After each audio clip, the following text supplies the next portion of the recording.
is Joy News Prime. Tonight on Joy News Prime, reaction spurring as Supreme Court hands down 4 months jail terms to 3 persons found guilty of contempt against the judiciary. Omanhe of Sikado Traditional Area questions constitutional provision giving the president the power to appoint the chairperson of the Electoral Commission, insisting it makes it almost impossible for the EC chairperson to play the role of a fair arbiter. Ghana Civil Aviation staff threaten to pull down structures built on the authorities' lands if they are found to interfere with the transmission equipment, but the Transport Minister disagrees.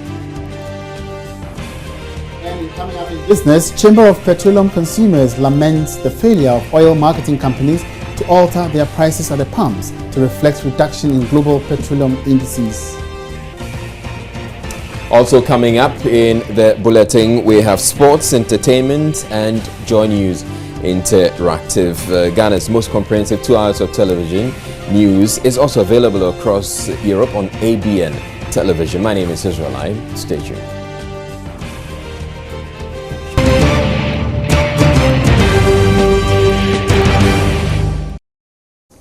Now, our very first story, the Supreme Court has handed 4-month prison terms to a presenter and 2 panelists of an Accra-based radio station, Munti FM, who were convicted for threatening members of the judiciary during a discussion program on the station. The 3 are to also pay a 10,000 cedi fine or, in default, serve another month in jail. Directors of the station and the owner of the frequency were also not spared. Joy News' Raymond Aqua was in court and joins me now in the studio with details of proceedings in court. Good evening to you, Raymond. So you were in court, and I can imagine it was a pretty historic day. It was pretty tense. Tell us the atmosphere in court. So it was, usually there is always a time where the court lights up with some light commentary, but today's one was different. It was tense right from the beginning as people poured into the court. There were 3 cases before this particular case. People sat through all the cases very attentive, not reacting to what was even happening in the previous cases.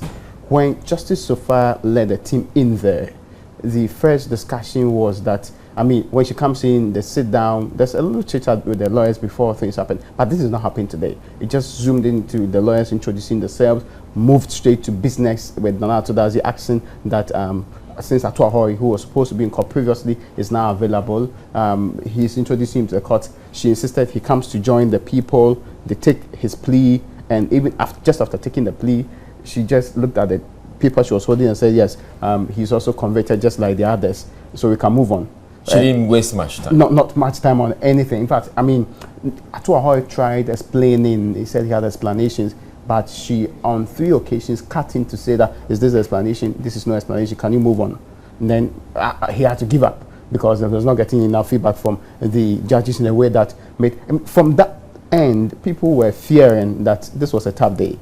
So we moved on to the point. In fact, things eased when she started talking about how the media should not necessarily be stifled with heavy sentences and all of that. So people thought that gave an inclination of what's likely to happen. And she moved on to say that probably there will be a lighter sentence. Very good. Freedom of speech is important. The media is the 4th estate. But when she added that, but there's been a recent surge in attacks on the Supreme Court judges and also the court itself. So they need to deliver a sentence that will be deterrent enough to send the right signals to people on the ground. In fact, she said the general public, media practitioners, and also media owners. That's where the mood also switched back to a very quiet one that is reflective and waiting what's coming. Then she started handing out the sentences. Right. So let's walk us through the sentences again. The first, which we're all aware of, is the fact that the 3 persons are going to go to jail for what? 4 months. Yeah. So 4 straight months in jail, but they're also paying 10,000 Ghana cedis per person. If they fail, if they are unable to pay the 10,000, they have 1 more month they have to serve in jail. That is for the 3. That's for the 3. How about the directors and the station itself? The court grouped them into 2. First is the broadcasting network itself. That is the network broadcasting service. That is the company. They were handed 30,000 Ghana cedi fine.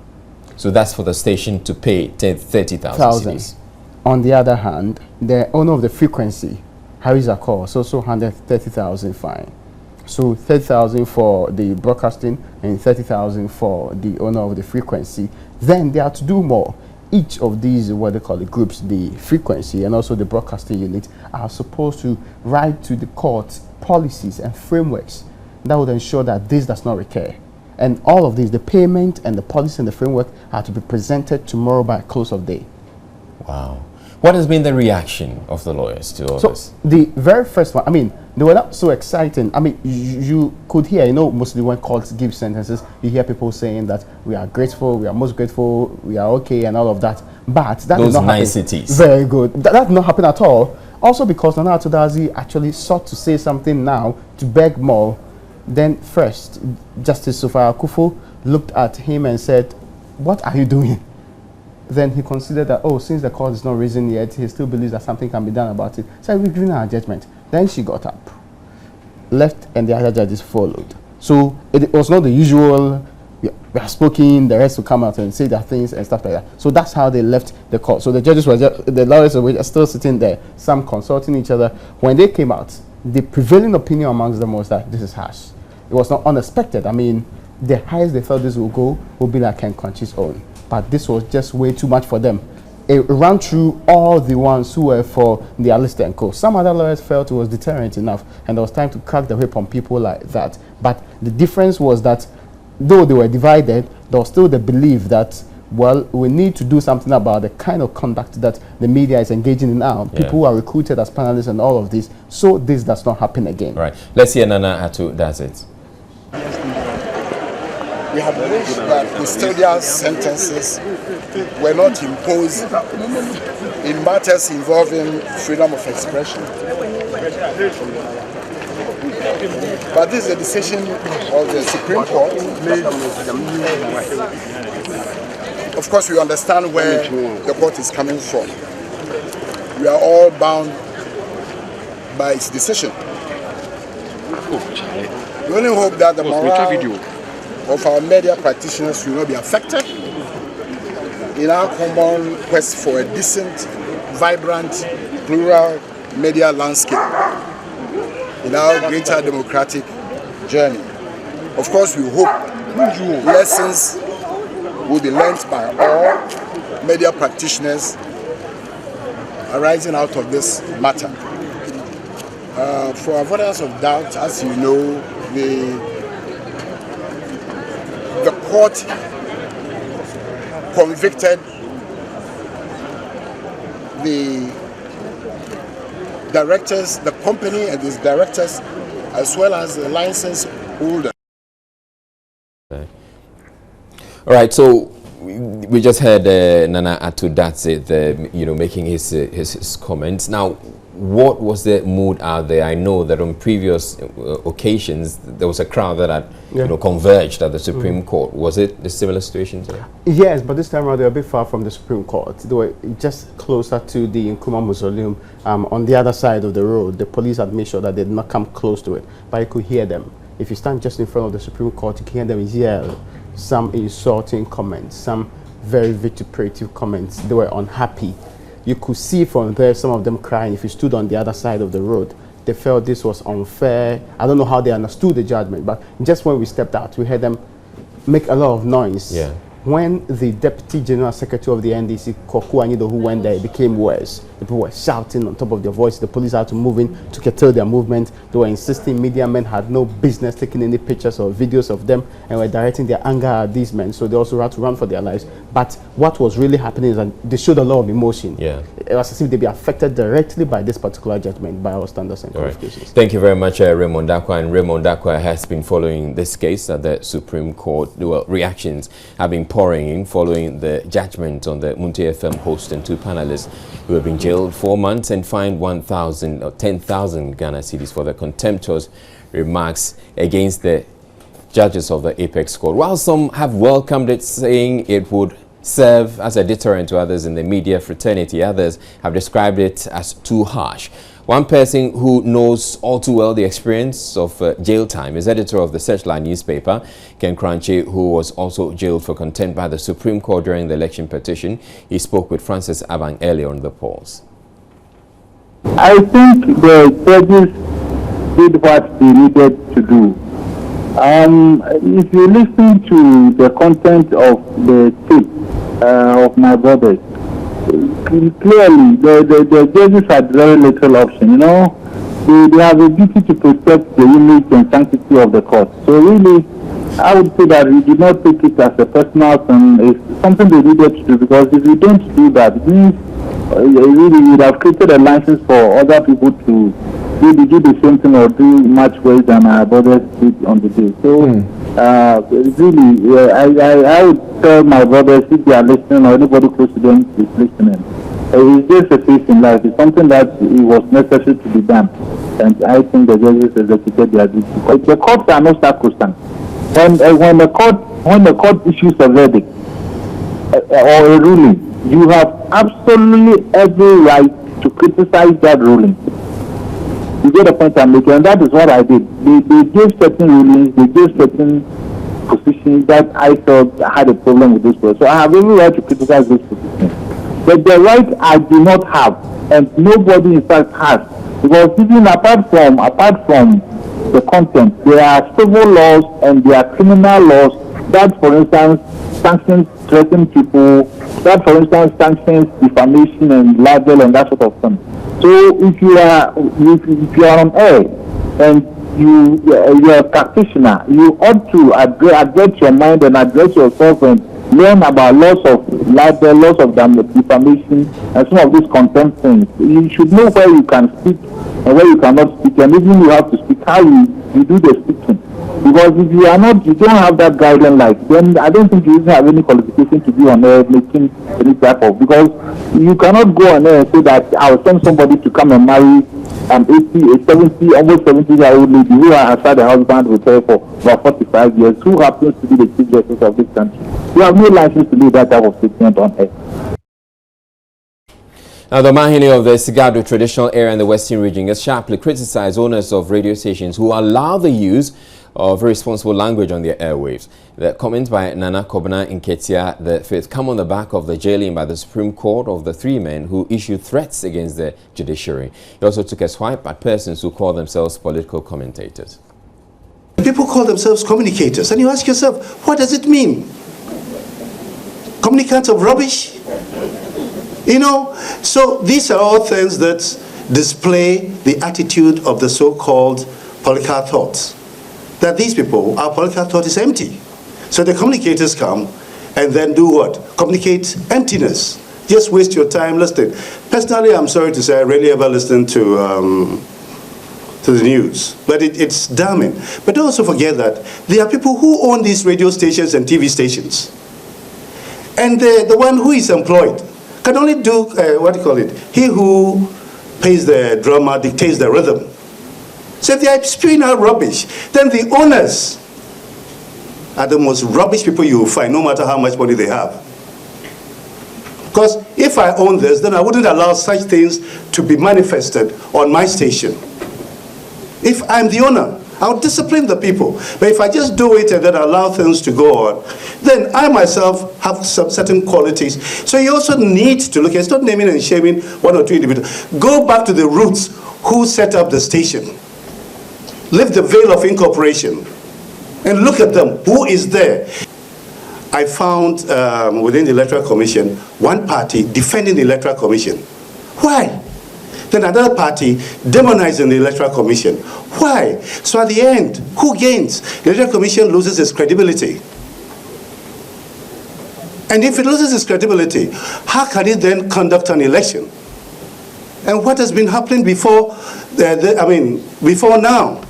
And makes you get worried that these are certain bombs waiting to be manipulated by whoever wants to. One of the questions I always throw up is that, how can a partisan president appoint an independent body? It's something that, I've asked, somebody counted this thing.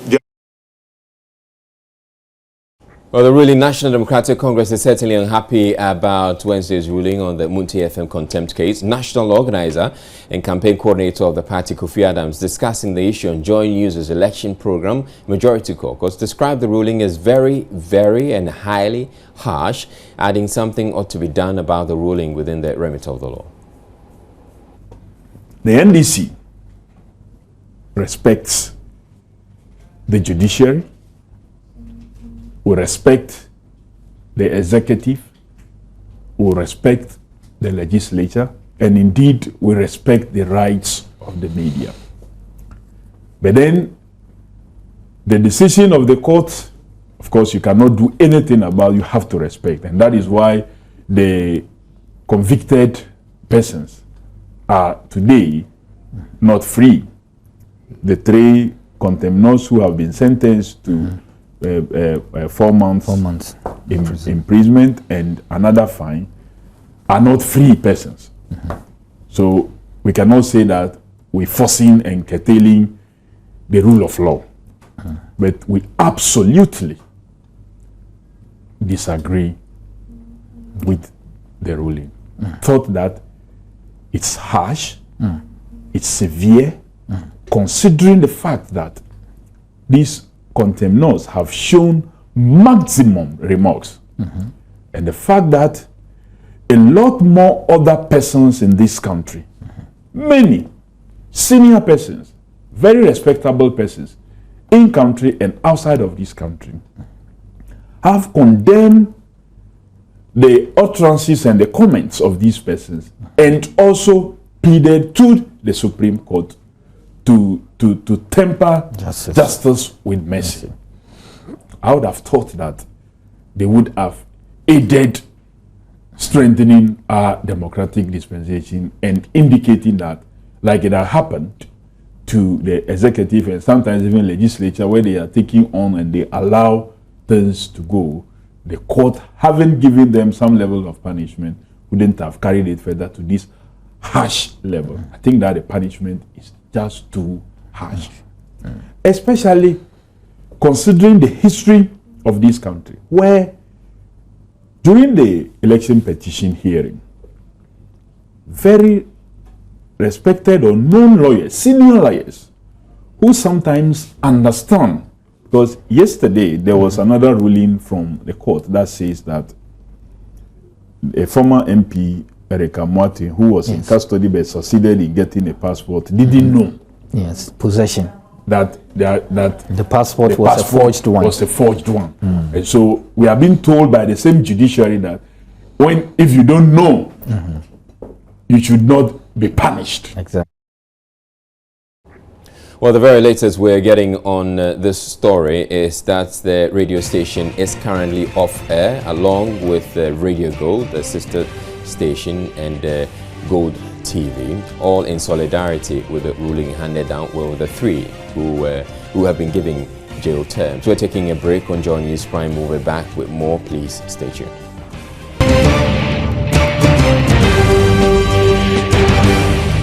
You're watching Joy News Prime. Now the top story. Let me just bring you a recap. By way of recap, the top story we're looking at this evening. The Supreme Court has handed down 4-month prison terms to a presenter and 2 panelists of an Accra-based radio station, Munti FM, who were convicted for threatening members of the judiciary during a discussion program on the station. Now, each of them will pay a 10,000 Ghana cedi fine. Failure to pay will attract another month in jail. Now, Network Broadcasting, the operator of that frequency, has also been fined 30,000 Ghana cedis and asked to produce a policy that would avoid a recurrence of the incident. And then the frequency owner, Harry Zakor, also fined 30,000 cedis and asked to produce a policy to avoid a recurrence of that incident.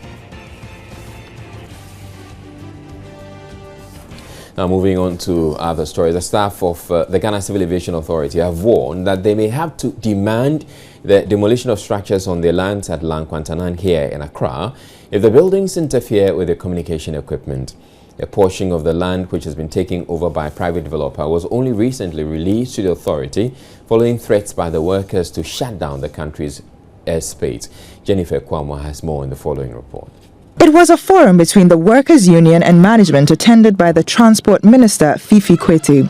Coming shortly after the release of part of the GCAA's land to the authority, the Obstruction and Land Encroachment Forum, the first in recent times, was to discuss issues concerning the illegal infringement of airport lands.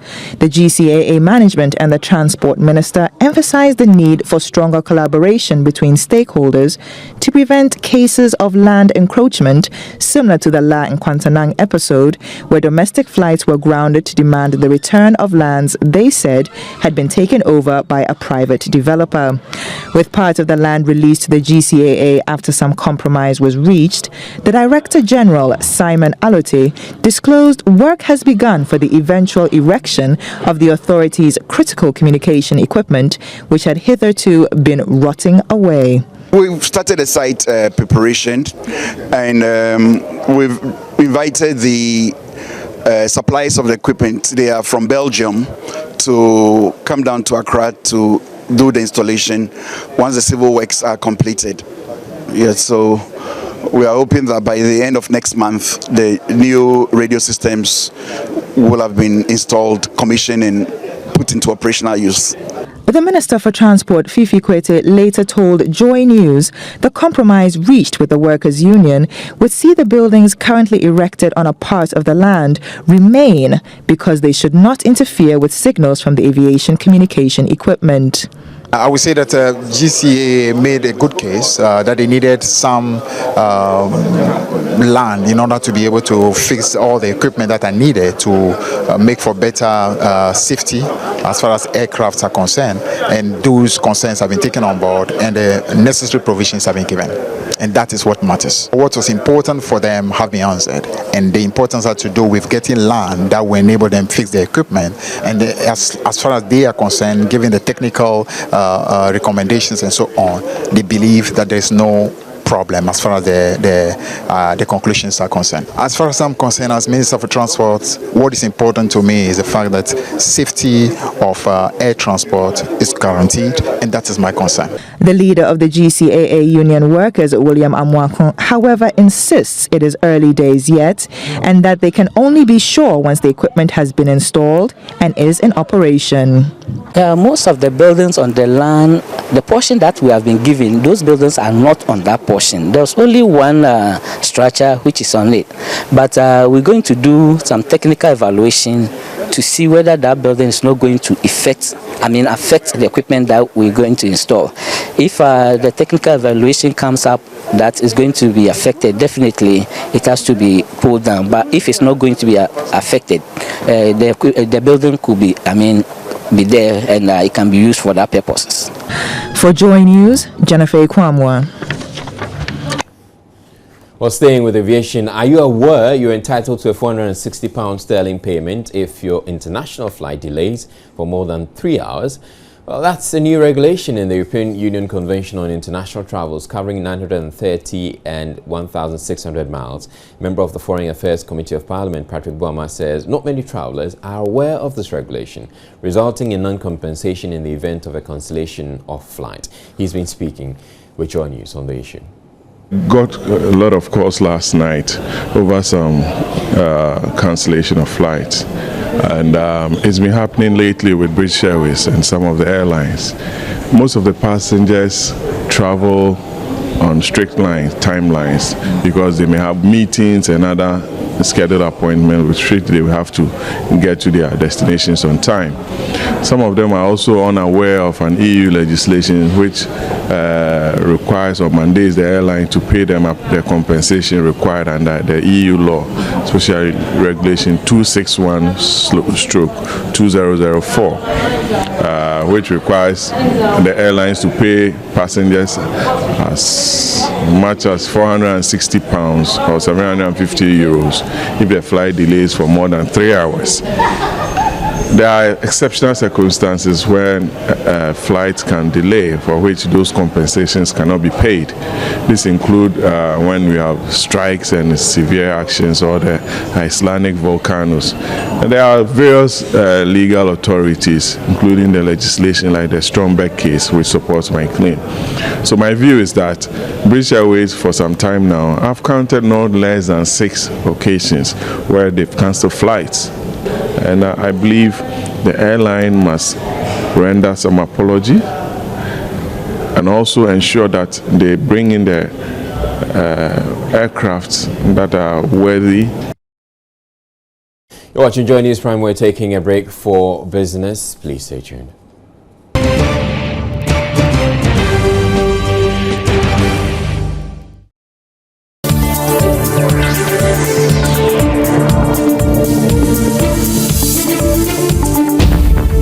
Our time now for business, and Emmanuel Wajiriafe is here with all the details. Good evening to you, Emmanuel. Good evening, Izzy. All right. What's up? I'm good. How about you? Okay, fine, thanks. All right, I'll leave you to bring us the business news. All right, thank you. Thank you very much for joining me on business. Now, the Chamber of Petroleum Consumers is lamenting the failure of oil marketing companies to alter their prices to reflect the reduction in prices of petroleum products.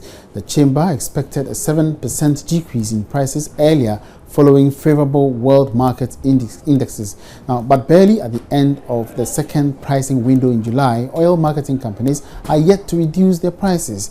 In an interview, Executive Secretary of the Chamber, Duncan Amwa, said Ghanaians are fast losing confidence in the deregulation program as a result of the actions of marketing companies. Most filling stations continue to dispense fuel around 16 Ghana cedis, with some doing about 15.750 at the pump. At the time that our calculations also indicate that we could have gone to about 14.92 thereabout. Pump prices continue to be high, and Ghanaians continue to be charged a little much more than they should have. If you check the figures on the world market as we speak currently, WTI is hovering around 42.92. Brent is around $44. Clearly, the variance is a significant one, but after this becoming of the system, it is only when world market indexes go up that you find the players or distributors heeding to the call for prices to go up. But when it has to come down, we are beginning to lose confidence in the system to treat all of us fairly. If you cannot use crude prices to determine fuel prices, I wonder what else anywhere in the world will be a determinant factor. If you check global petrol prices for this week, as I keep getting reports every now and then, Ghana has moved further down to the 75th position from the 72nd previously. As we speak today, countries across the world, including the U.S., continues to have fuel prices going down in those systems where deregulation is being practiced soundly. When it gets to Ghana, then you will find the hawks and you will find the other institutions which been set up to protect one interest or the other, talking against reductions at a time when it is clear that from $49 to even $44 today, the variance is more than 10%.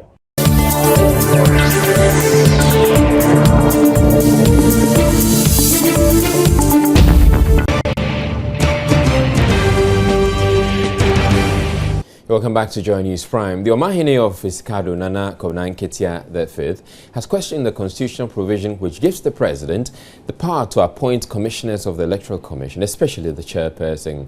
For him, the power to appoint the EC chair gives the president undue advantage, especially if that person will have to preside over elections in which the appointing authority is contesting.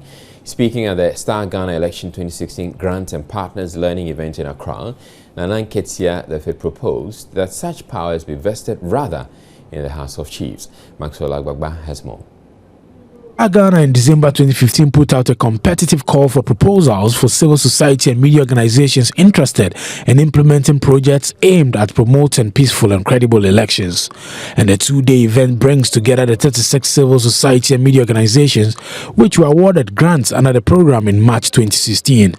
The Omanhene of the Sikado traditional area and chairman for the launch remains convinced that the EC cannot be independent if its members are appointed by the president. One of the questions I always throw up is that how can a partisan president appoint an independent body? It's something that I've asked. Somebody counted this thing during the time of Professor Mills, but it's worth looking at it. If I'm the partisan president and I appoint the members of the Electoral Commission, because if I'm going to play football and the referee can be on my side silently, why not? So these are things, they might be constitutional issues. When the young man was talking about chiefs and their role, one of the things that I see as a chief being non-partisan, supposedly non-partisan, and constitutionally not playing a part, is could this then be given to the households of chiefs, for example, to look at these people and appoint such independent bodies?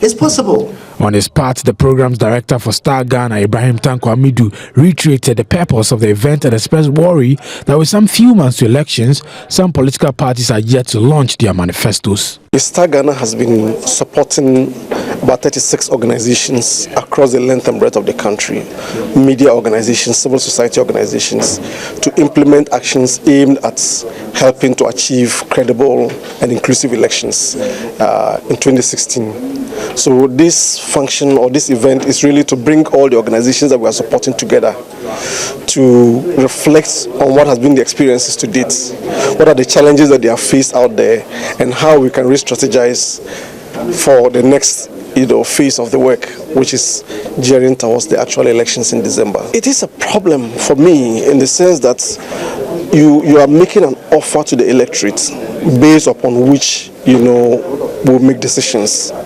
And the manifesto is one of the key offers. It is a compilation or a collation of all your ideas or the key ideas you want to sell to us. So I think a few months to the elections, when we don't have this out there, then on what basis do we judge the parties and the candidates? Which is why I raise it as an issue.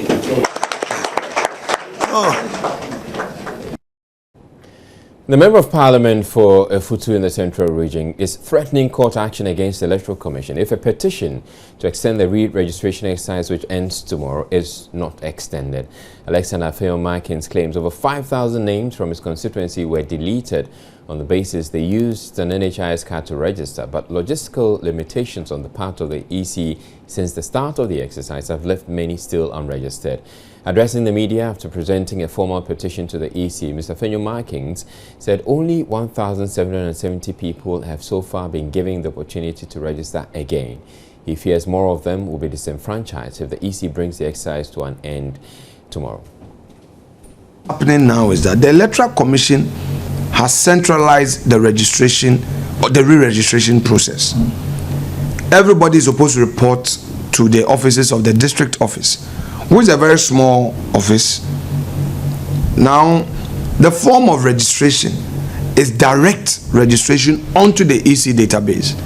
So instead of the EC registering the people and offloading the data onto their central database, they are doing it direct.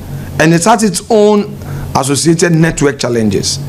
They've had several delays where the network is slow. At a point they said the STL was supposed to upgrade the system, and that took about 4 to 5 hours.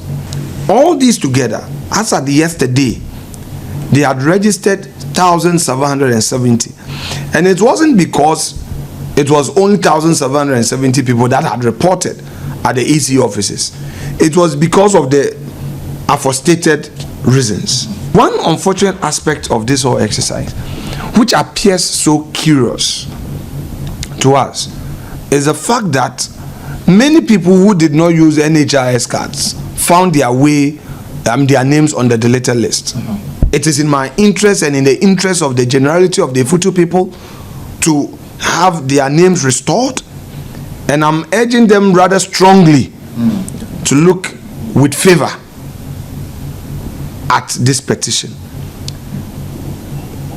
There shouldn't be a situation where an affected individual may be compelled to seek the intervention of a third party.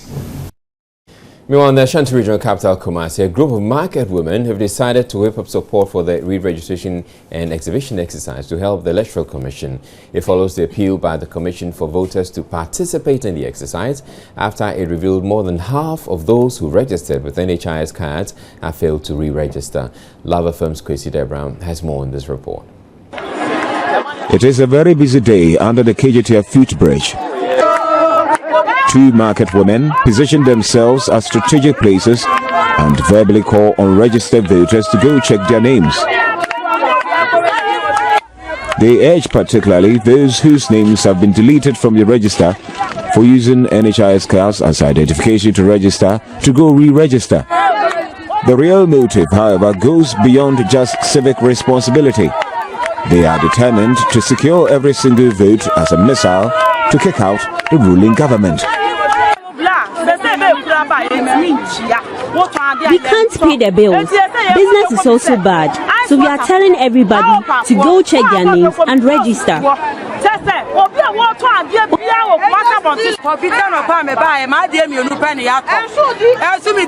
Only 2 items have been purchased since morning. Whether the government likes it or not, we will vote him out. So I'm telling all market women to register.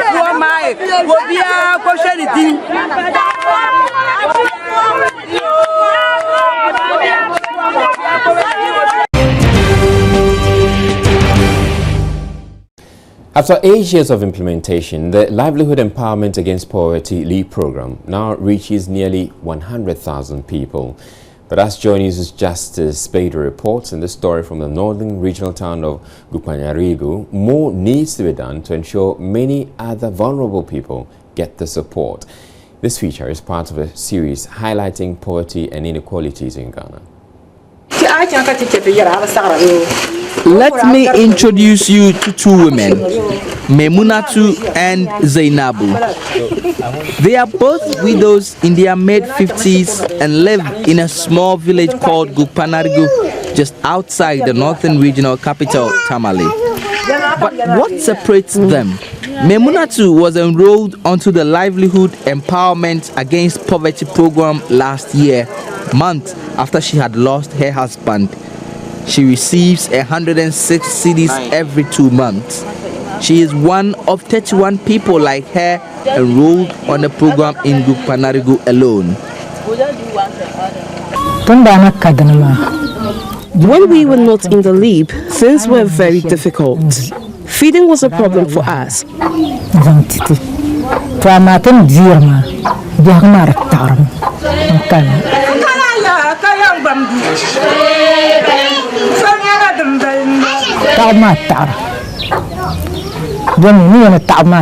But now that we are receiving something, life is changing. With money from her LEAP cash transfers, Memunatu is able to buy shea nuts and prepares butter for sale.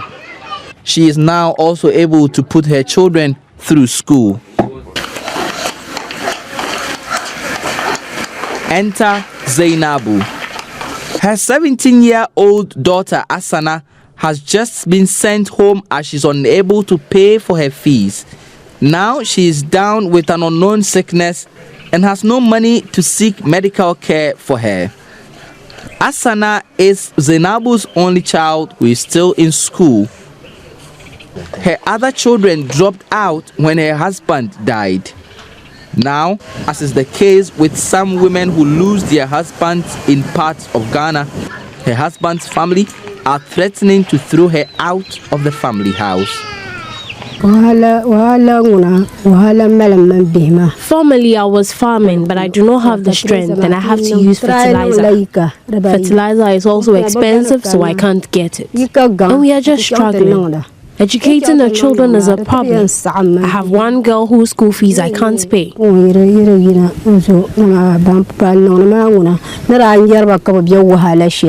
have seen the other women who are benefiting and I see the changes in their lives. I want to change my life too. My elder daughter is back home sick. I can't take her to the hospital and I can't get her to go back to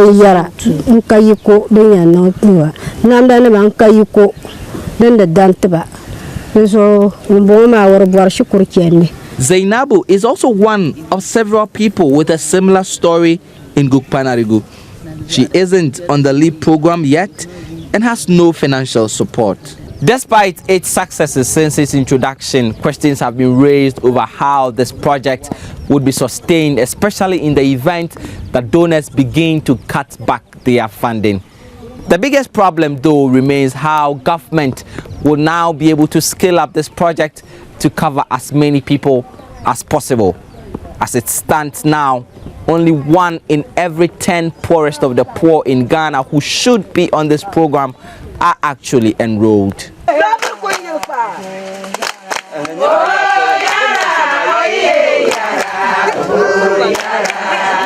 Introduced 8 years ago, the LEAP is a social intervention program aimed at cushioning the country's poor and vulnerable. With 1.3 million people now trapped in dire poverty in the northern region alone, this region now makes up for the largest number of poor people living in any of Ghana's 10 regions. Despite its success, the worsening living conditions of Ghana's poor people may end up derailing the country's fight against poverty.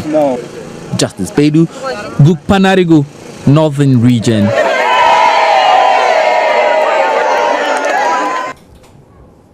Up next, we bring you entertainment.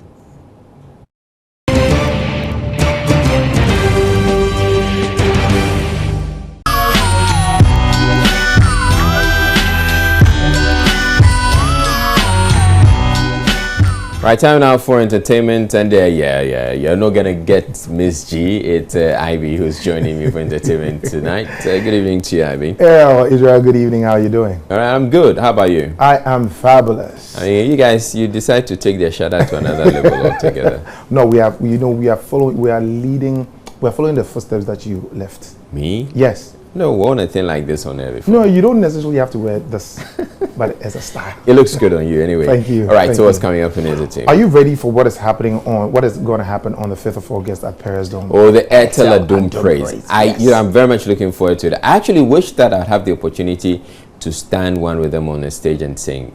Oh, you really want to? I wish I could. Pull some strings. You have no idea. Please pull the strings for me. Okay. So today there was an official launch in the office of Airtel. All right. Yes, they took Kwame Naiden's live worship on Adum 106.3. Okay, they took that slot. Okay. Yes, they took the slot there. They actually transmitted from there. And when we got there, I spoke to Charles now, who is with our events and promotions, and also spoke to the brands and communications head, that is Collins of Airtel. And he was talking about 7 years down the lane, how they've been so proud connecting with Adum. Associating with Adum. Yes. Yeah. All right. It's a day for Airtel. It's a special day. It's an Airtel internal launch towards Airtel Adum Praise. And we're getting to experience what the Airtel Harmonious Choir has to display on the day, as well as interact and meet Team Airtel. Meet Team Airtel indeed. Now, I know that the tickets are spread across the whole of Accra. Where can they get the tickets? Well, the tickets are going for 50 Ghana cedis regular and limited VIPs for 80 Ghana cedis. You can come to Joy FM, Adum FM in Kokomemle. You can go to Airport Shell. You can go to Perez Dome. You can go to Bachona Total. You can go to Community 11 Shell number 2. You can go to all Airtel shops in Accra and Tema. We're talking about Ring Road, Osu, Tema, Dansoman. You can get your tickets over there.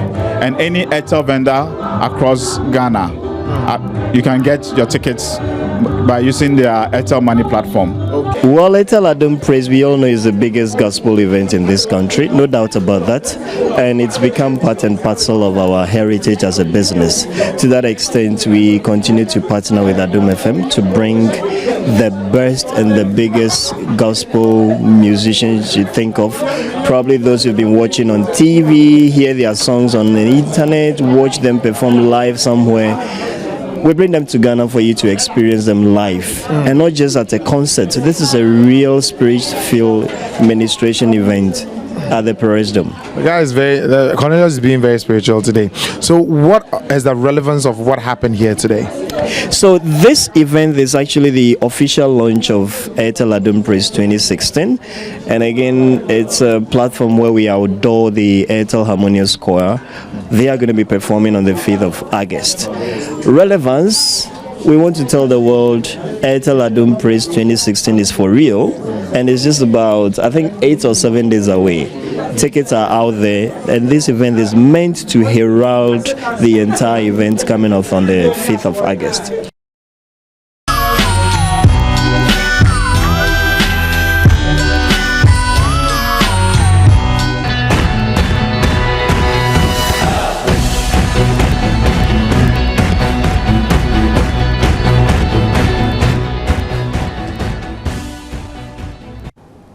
Asari Bediako is here with match day 22 action in the Premier League. What is happening to Asante Kotoko? They lost yet again. Yet again. In their last 3 matches, they have picked only a point. So 1 point from possible 9. They have conceded 7 goals. They're 3. They're down times. There's a tree saying, a can saying from Frontier there, right? Yes. Yeah, so it's a downtime. They should take it. They should bear with it. I mean, supporters, please. Yes. Stay. Okay, so it's now time to run by you the very latest local and international sports news here on Joy News Prime. Hello from me, Asari Bediako. Let's begin with match day 22 action of the Ghana Premier League, and Accra House of Folk missed a chance to extend their lead on the table. The Phobians could only draw 1-1 with defending champions Ashanti Gold at the Accra Sports Stadium on Wednesday afternoon. In other games, Inter-Allies beat Wa All Stars 2-0 at the Tema Park. Bechem United end the bragging rights in the Bruna Hafu Derby after beating Techiman City 2-0 at the Nana Fosuji Abuo Park. Liberty Professionals whitewashed Hazakes 4-0 in Dansuman. Ebusua Dwarfs beat Wafa 1-0 at the Robert Mensah Stadium. Neo Dibiase secured an important 2-1 victory against Asante Kotoko at the Lenkley Stadium in Obuasi, and Dreams FC hammered Brecum Chelsea 4-0 at the Dewu Park.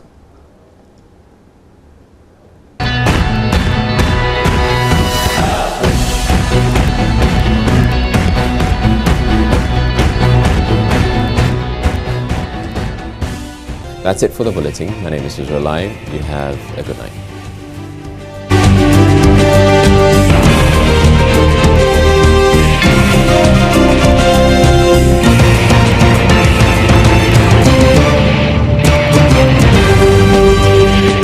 This is Joy News Prime.